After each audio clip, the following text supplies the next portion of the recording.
Good afternoon, everybody, and I think I have already been introduced, so let me introduce my friend over here to start. Right. So I am basically by profession a teacher, so that's very important for me because most of my sessions run beyond that. So thanks for reminding me about that. So let's talk about, to start with, the history of cycling. Right, and it's said that, or rather it's not said very often, but invention is the mother of necessity. You may not have heard this one. I strongly believe in. Most of what mankind has today has come as a result of things that they create and then later on find uses for. So the cycle was one such thing. It started as a toy about 300 years ago, and surprisingly, this toy was not very different to look at compared to what you see here now. So the first version of the toy did not have pedals, and you were to kind of push it, right? So that's something that you may have seen kids playing with even now. Somebody got the bright idea of actually putting pedals there, right on the front wheel, not in the center, in the front wheel. And well, it was a little bit better, and some people are not very happy with the fact that you can't get too much of speed. So those of you who studied a little bit of geometry will remember that the circumference increases with radius, right? And so the easiest way to increase the speed is to actually make the wheel bigger. The limiting factor, of course, being the length of your leg. Right? So you had cycles with bigger and bigger wheels till the time that you're almost standing on. Right? They were called penny farthings, by the way. And they were very dangerous machines. So cycling was really an adventure sport at that point of time. And the problem was, if you brake, your center of gravity was so high that you just kind of toppled over. So you had to be an athlete and a cyclist both at that point of time. Some wise man came up with the idea of having a chain and sprockets, and that saved humanity and cyclists of future. So the last thing which changed actually was the gearing, and a little bit of word about the gearing. So what does a gearing do in a cycle? Some of you may have wondered. So is it just a fashion or is some utility? So the human body is an engine, right? And those of you who drive cars, you know that the way cars are designed is that the engine RPM remains the same. So you change gears because you want the engine to run at the most efficient RPM. So the human legs typically run most efficiently between 40 to 60 RPM, revolutions per minute, right? That's how the muscles kind of work the best. So for example, when I am climbing, or this is Giri, my friend, and this is Pabe Ghat, which is close to Velhe, beyond Sinagad, right? Very good incline, it's almost 10%, right? And there's no way you could climb it without gears, right? So what you do is you shift down gears and you go down to the lowest gear so that you're still cycling at 60 RPM, but the cycle is only moving at 5 kilometers or 4 kilometers per hour. That's walking speed, right? So that's about the cycle, the history, right? And about 10 years ago, I gave up my car, and I decided, I actually parked at my father-in-law's place, which is 20 kilometers from my house. So I really had to make a lot of effort to use the car. So that forced me to use the cycle. So that's how I kind of, got de-addicted from petrol and, petrol vehicles, right? And so I'll tell you a little bit about what my learnings or what I think are the benefits of the cycle. Can I have the? Right, thank you. So first is this value for money, right? So this is a gym that pays you, right? So all the money that you save on petrol is something that you can do whatever you want with, right? So the next is in any kind of exercise, right, is you end up doing it better if you have a friend circle, right? So there is peer pressure and there is a social reason to meet, right? Most of the time we are cycling, we'll spend long breakfasts together. This is again Pabe Ghat. Gentleman on the right hand side is Govind Apte. He's also a fellow teacher. He's the one who got me into cycling actually, right? And of course, good cardiovascular exercise, right?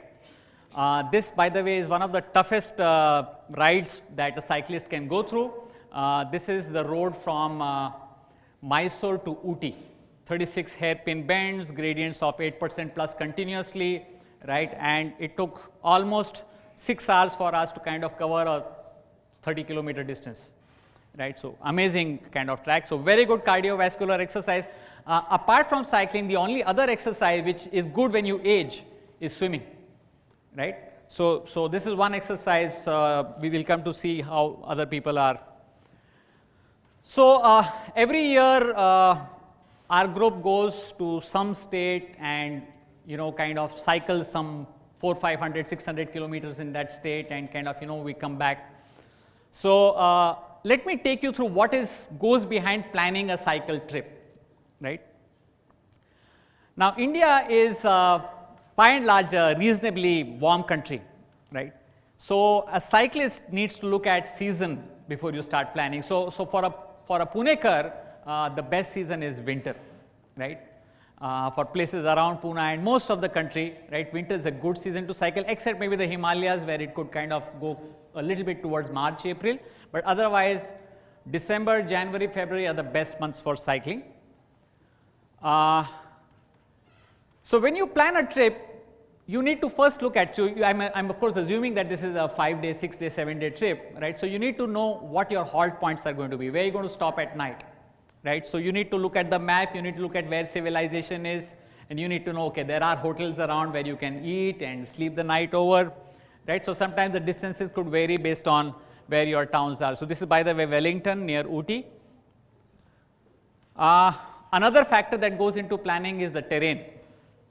North India is very flat, right? We did an Amritsar to Agra trip many years ago, and the only inclines were on the flyovers, right? Everything else was absolutely flat.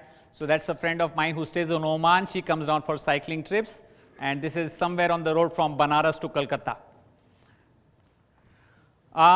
And finally, you decide you need to have trains which kind of hopefully start from Pune and kind of reach that place. This is our group returning back from our Mysore trip. And finally, if you can afford it, so this is not really compulsory, but if you can afford it, then you could also have planned for a support vehicle. So this keeps your luggage, it acts as a backup. And of course, this is not our support vehicle. That's Anita, and she had a puncture on the way and she kind of lagged behind, so she took a lift on a tractor again on the Banaras Calcutta rally, right, and she's kind of getting down from there, right? But we usually will end up hiring a truck or a mini truck or something like that. So that's about the planning part. This is how we kind of go about deciding what's the route that we are going to be looking, where are the stop points going to be, what's the season going to be. The group size varies anywhere between 4 people to about 15 people. Right? More than that is a bit cumbersome because you don't get hotel rooms in that kind of this thing. So now let's talk about the journey, because in a cycling trip you're not really worried about the destination. So it's really the journey what matters, and let's look at different aspects of the journey. This is Banihal. Those of you who are good on your general knowledge will know that this is where the longest railway tunnel in India starts. Right, so it goes from Banihal right into the valley where Kashmir is. It's almost, I think, 8 kilometers long. It's just started. When we were cycling, the tunnel had still not been inaugurated. So I'll just take you fast through these kind of photographs. So this is something that we found in our Kerala trip. Very good looking truck loading up rubber trees. This is not a truck. This is a launch somewhere on the LAP waterways. Tractor that I found in the fields in Andhra somewhere, doesn't have wheels behind, if you note, correct, just running on steel, these things. Very interesting contraption. I don't know how old this is. This was found somewhere near Mysore. And this is the SUV of bullock carts. Yeah, huge wheels and I guess, macho drivers and whatnot. I don't know what the functions of the big wheels are. Any of you know, you let me know, right? And what do you think this is? Anyone?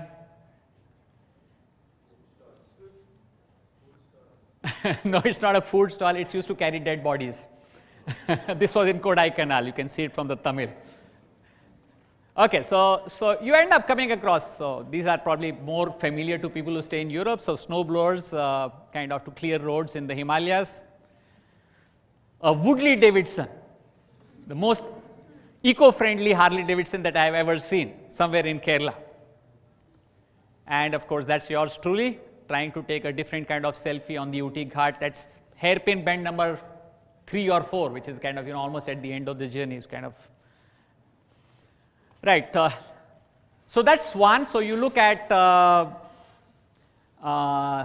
road, you look at things on the road. So that's the first thing that you obviously do in a cycle journey. Little bit of an interjection on the food part. So this is from the times that I used to drink chai. Nowadays I don't. So interesting things that you come across is, why does water be pink? Drinking water is pink in Kerala, and you wonder why. Of course, I'm not getting too much into that.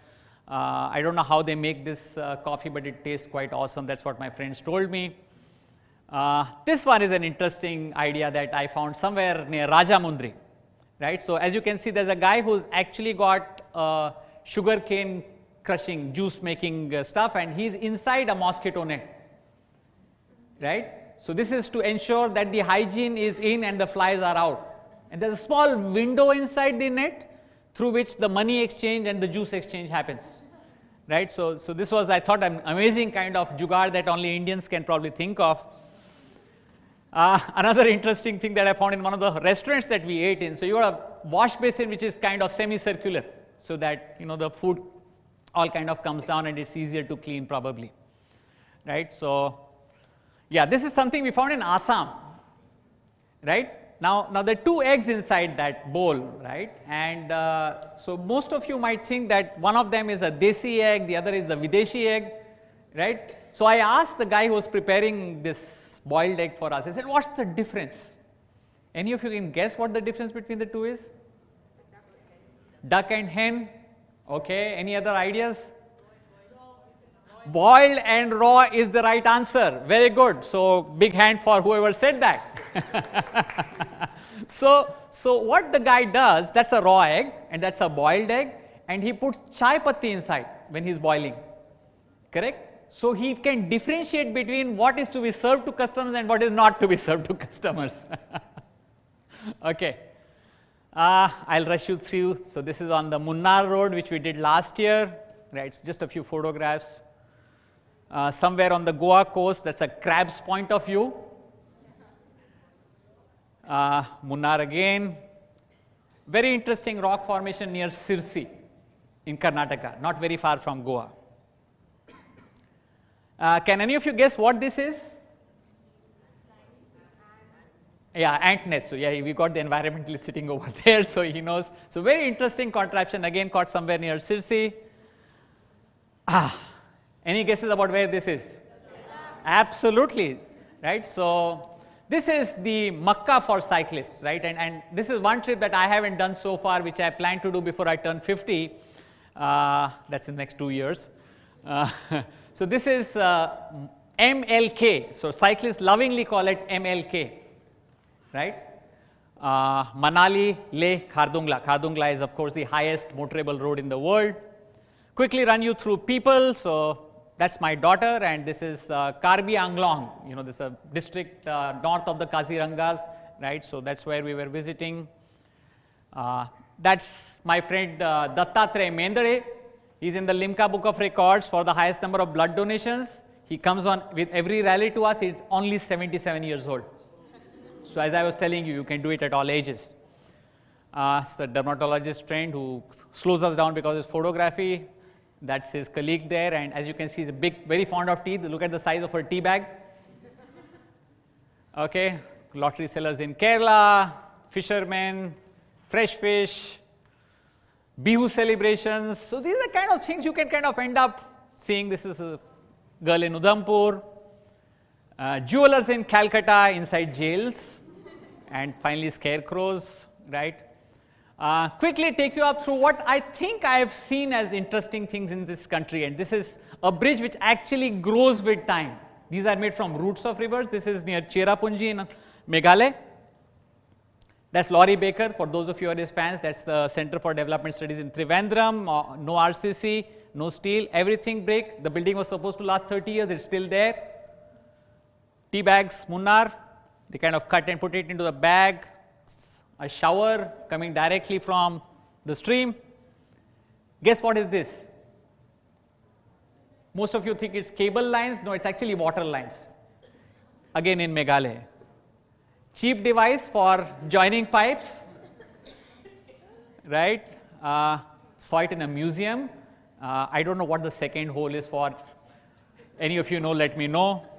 Right, so let me end over here, right? So I would want that all of you should get into cycling, right? And why are you waiting? That's the question, right? It's the easiest thing to do. All of you have cycled in your life sometime or the other, right? And you don't need to buy one, pick up. There are enough unused cycles lying around, right? So network with local cyclists like me, right? Find out what are good routes to cycle, okay? Discover the beauty around your neighborhood, and start 1st of January on a cycling holiday. Thank you very much.